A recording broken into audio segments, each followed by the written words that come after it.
Okay, so this is a story that caught my eye that's pretty interesting. So NPR did a story about how there's kind of alternative payment systems developing.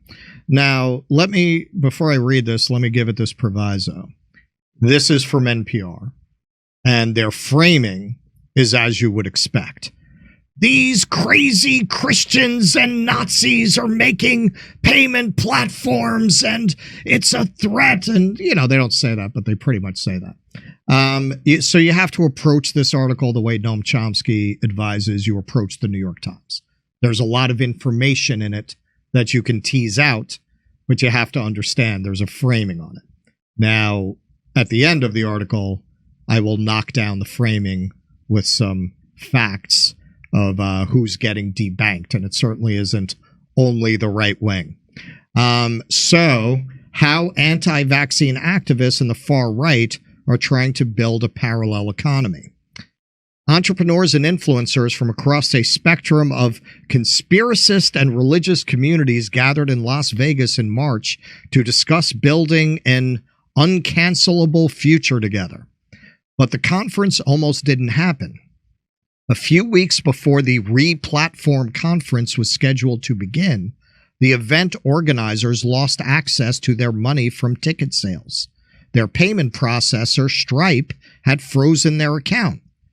Stripe just said, well, we're going to hold 70%. And what they do is they say, we'll give it back to you after the show. Speaker Dan Eddy told the audience from the Vegas stage. Conveniently for everyone involved, Eddy is the chief operating officer of an alternative payment processor, GabPay. It's a third-party company that works with the social media platform Gab. Quote, we'll process for you, no problems, no questions asked, we'll do it, Eddy described, telling the event organizers. We don't care if you're a goddamn werewolf. You can sign right up. For people in the business of opposing vaccination or unwelcome election results, mistrust of big financial institutions and tech companies is common. Increasingly, they can find alternatives being built by a community with a head start in developing the tools of the so-called freedom economy, the far right. The way this article is written is almost the story. Developing the tools of the so-called freedom economy. The far right. They're so disdainful throughout. At Re-Platform in Las Vegas, GabPay got to be the hero. But it's also possible that the company was part of why Stripe froze the conference's money in the first place.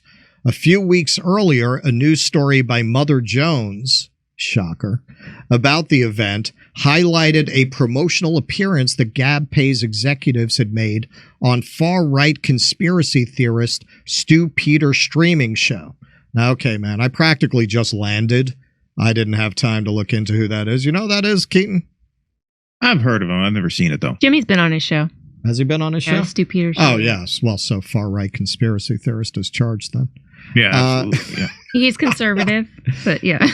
I mean, look, as I read these things, I feel a need to say, because you can pick up an article and Tucker Carlson is a Russian plant, right? Like, if I don't know, I'm very dubious that description is accurate. This article is very much coming from the point of view that that anyone who questions what we know is a very safe and effective vaccine is a conspiracy theorist. So what does that mean in an article with that tone? GabPay founder Lonnie Passoff's interview with Peters included an exchange where the two sarcastically dismissed the idea that anti-Semitic conspiracy theories are hate speech. Again, I am very dubious without a quote. Like, when you see that kind of a characterization without a quote, the kind of person who would write an article in this tone would love to give you the damning quote, but they don't. Right. So I'm very skeptical that that's what happened on that show. The company also recently began processing payments for the prominent white nationalist website Dore. I had lunch with those guys last week. They're not, I don't know what that is. But the audience at the Re-Platform event in Vegas Didn't hear any of this from the GabPay speakers. The crowd was a hybrid of anti-vaccine activists, supporters of former President Donald Trump, and Christian conservatives. You know, Keaton, deplorables. These are the kinds of people who pay with cash at the gas station. God damn it! Yeah. These are the kind of people they don't have the credit card. They go to the guy behind the counter.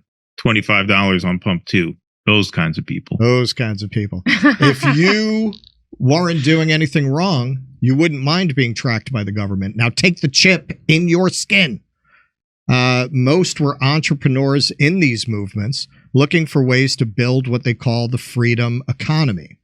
We are here together because we are people who have either been canceled or we really understand what is going on in America today as it relates to cancelization, conference MC Chris Widener told the crowd. While many of the event's panels delivered familiar complaints, all right, I got to go over. Familiar complaints about woke culture and media.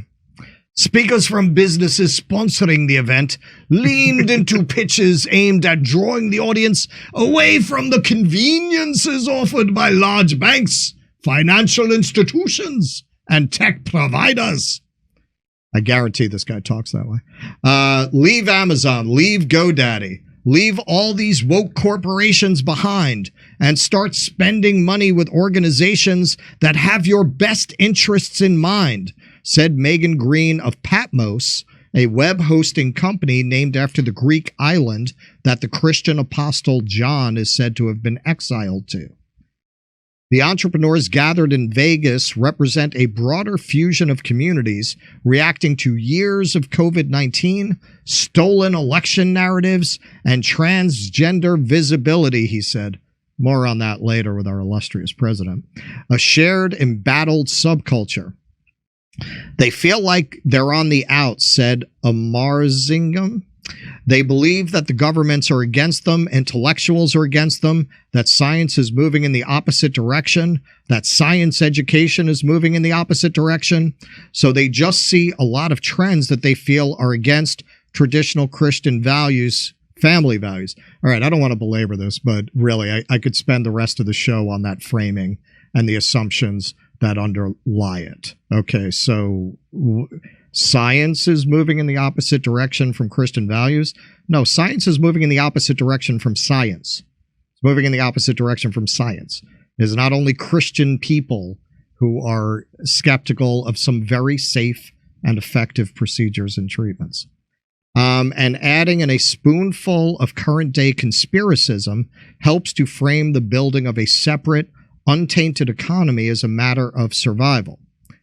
On stage at the Replatform event in Las Vegas, GabPay's Eddie described Gab and Torba as all about being First Amendment. And yes, they have a Christian slant because the guy that built it is a Christian. So he goes out and says, I'm a Christian.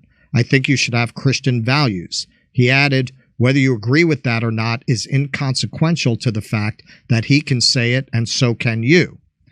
NPR spoke with several banks and other organizations at the conference about Gab and GabPay's background, but as brands there to promote free speech absolutism, none wanted to be seen as unwilling to engage or do business with them, or they just were not hesitant to engage or do business with them.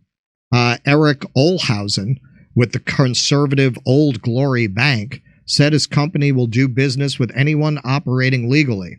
Quote, our whole premise is one to not censor, and there might be organizations who promote policies that maybe personally I don't adhere to, but we really welcome all as customers, said Olhausen.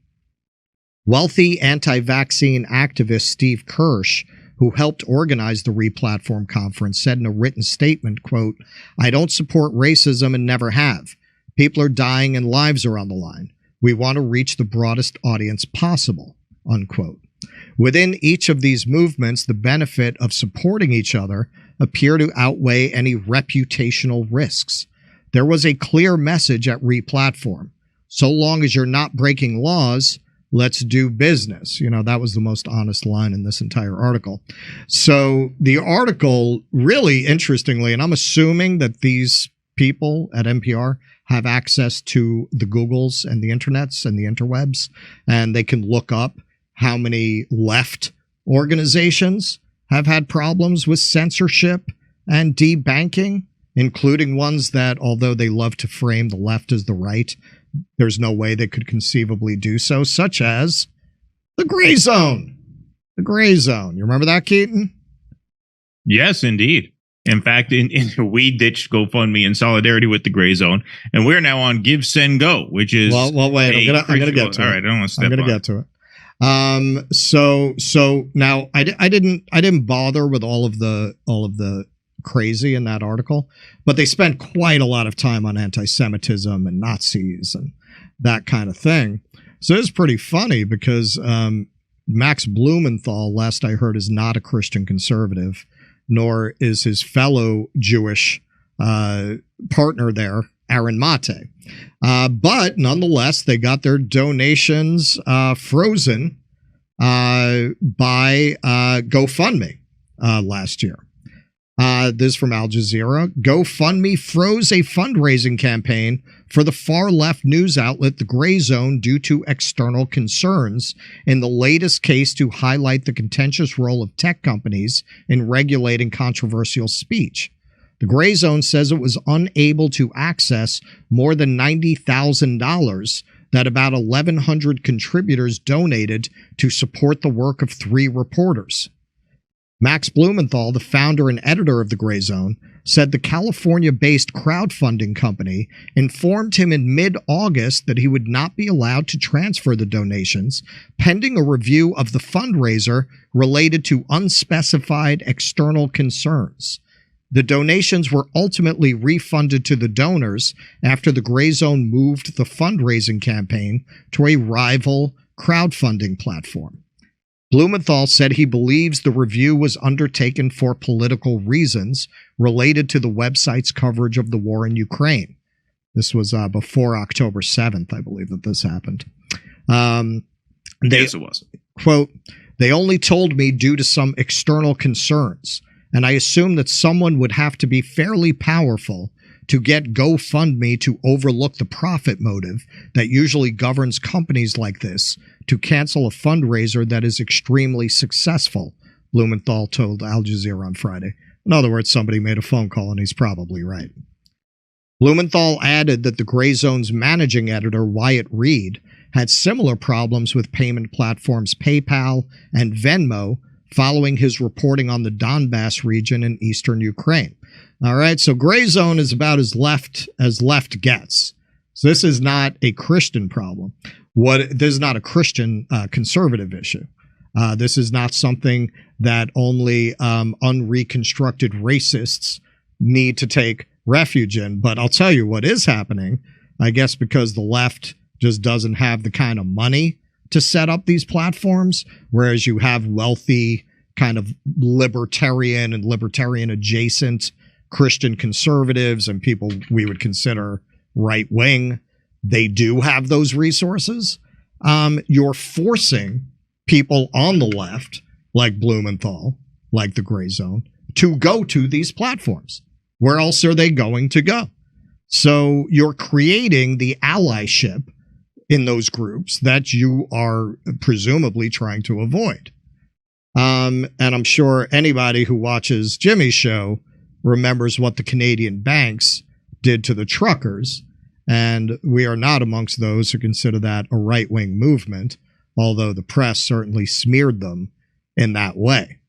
So, Max and Aaron are not the only Jews who wound up having to go to the Christians in order to avoid the possibility that what happened to Gray Zone would happen to them. Look at us. We're over on Give, Send, Go, which if you look at the right side there, you have the option to give, you have the option to share, and you have the option to pray. Now, if you had told me, or most people on the left, that there would come a day that left-wing activists would take refuge with Christian conservatives in order to protect their speech, I would have told you we're out of your mind. But here we are. here we are. We feel much more confident that Give, Send, Go is never going to take our money because they don't like what we said than any of the secular platforms that are establishment approved. Keaton? Absolutely. And if anybody doesn't believe us, if you think that was just a constructed graphic, you can, if you want, go to givesendgo.com/do dissidents and try making a donation just to make sure we're telling you the truth, right? Just to make sure that we're not just selling you something, to make sure we're actually there. And not only that, I've watched the comments section on the show. If there's any audience that needs some churching up and some prayer, it's the Jimmy Dore audience. So when you go over there, you can hit the prayer button, no extra charge, and you can get right with the Lord. Yeah, it's listed right there. Give, share, pray. Yeah. We ask that you do things in that it's order. It's like eat, pray, love, ideally, but less sex. Yeah, yeah, exactly. But no, it's on a serious note, like, they advertise on Rumble, which is a free speech platform, which means I assume they are a free speech platform themselves. I've never heard of anybody having any problem with them. And a lot of these platforms get the reputation for being right-wing platforms because right-wing people flock to them because they're free speech platforms. That's what Rumble is. Rumble is not a right-wing platform. The CEO of Rumble is not a conservative. He's a Canadian liberal, actually. That got a reputation for being a right-wing platform because it was mostly right-wingers being censored by YouTube, and so they flocked to Rumble, and now Rumble is known for being a voice for the right, when of course it's not. Russ and I use Rumble more than YouTube. We're on Rumble more than we're on YouTube. We do Rumble exclusive streams. We do segments that are only on Rumble. And so, these sorts of forums get a reputation for being quote unquote right wing because it just so happens that right wingers, especially on YouTube, were censored more than the left, although not exclusive. We have plenty of left wing friends who have been censored on YouTube. We've been censored on YouTube. Off, permanently demonetized. Yep. Exactly. But generally, it's happened more to the right in recent years than the left. And so they have flocked to Rumble. And now all of a sudden, Rumble is right wing. Give, Send, Go is right wing. Right. When it's not that way by design, it just happens that way because the what passes for the left, I wouldn't call them leftists in my book, but the liberals have made it impossible to exist in their ecosystems. And so, of course, you have to create an alternative ecosystem. And of course, they're going to brand that right wing because you set it up as not because you wanted to. You set it up as a necessary alternative to their forums, which are just, which do not allow you the freedom to operate the way you need to. Well, and it's also a great example of how censoring usually in the end strengthens the censored because all of these Christian conservative companies and people with more conservative values than we hold are reaching their hands out as people who are going to help us. So you're going to become friendly with those people, whereas you never would have before. They would have just left you the hell alone. You wouldn't have gone over and interacted with them. And hey, maybe that's a good thing. Jimmy played that thing at his show last week where the MAGA guy and the communist hugged it out. So maybe that's a good thing, but it's not a good thing for the establishment that thought that by doing that they would crush speech. Instead, they brought everybody who in the end believes in free speech together under these platforms and under one cause. And frankly, I saw, we'll probably cover that at some point in this run. Matt Taibbi responded to the question of why he doesn't go after the left more. And, he had some very good answers. And one of his answers was at this. You mean the right? Why doesn't he go after the right more? Why he doesn't go after the right more, rather. And among his answers was what the Democrats want to do at this point is more of a threat. And of course, he got, roundly attacked by the usual suspects, Keith Olbermann and such. But this is a good example of what he means. Where can we go that we can feel fairly assured that our free speech is not going to be violated? It's outside of these outlets in good standing. It's the rebel outlets. It's Rumble. It's Give Send Go, a Christian site, is like the leather jacket guy on the motorcycle. That is exactly. how that's Daily that Wire. Oh wait, no, not the Daily Wire. Not the Daily. We'll be getting to that until last week. The Daily Wire. Last week. Yeah. But yeah, I mean, there are some people who are more sincere than the folks at the Daily Wire, and God bless them, man, because that's where Gray Zone went too, right? They went to Give Send Go. I forget. I'm not sure. I think that's why we did, because we were using. I mean, at first when we stopped using GoFundMe out of solidarity because they did that to Gray Zone. We're not gonna patronize them, but at this point, it's self-protection as well. All right. Anything else? Nope. All right. To you, Misha.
Well, let me tell you.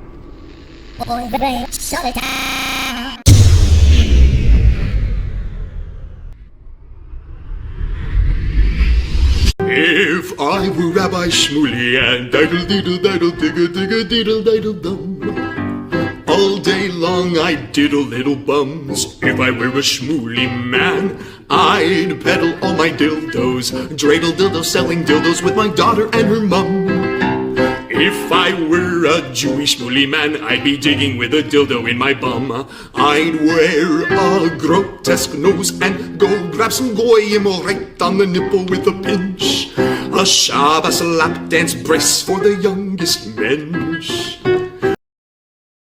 On a scale of 1 to 10, how much do you hate shitty coffee? I, for one, really hate shitty coffee, which is why I'm excited to introduce to you a company that's revolting against shitty coffee, and it's called the 1775 Coffee Company. Now, I haven't had it yet because I only drink decaf. Steph has had it. Steph, how do you like it? I really like it. You know what? I have a French press, and so I've been using my French press and totally enjoying it. It's delicious. It's smooth. So 1775, the world awakened to a new era. And now it's 1775 Coffee Company is bringing you a coffee that embodies that revolutionary spirit. Crafted with passion and precision, our beans are ethically and exclusively sourced from the finest coffee beans farms of Bolivia. Didn't know that.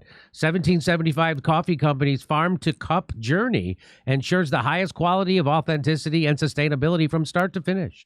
With each sip, your palate will recognize and appreciate the dedication and passion that goes into crafting this single-sourced brew.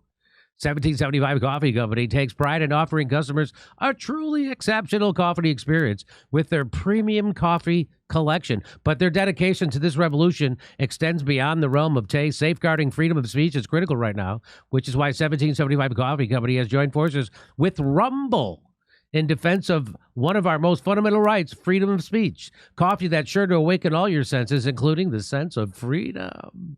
So choose 1775 Coffee by going to 1775coffee.com/litter. That's LITTER, and use the code LITTER for 10% off the checkout on your first order. 1775 Coffee, brewed to perfection, crafted with revolution.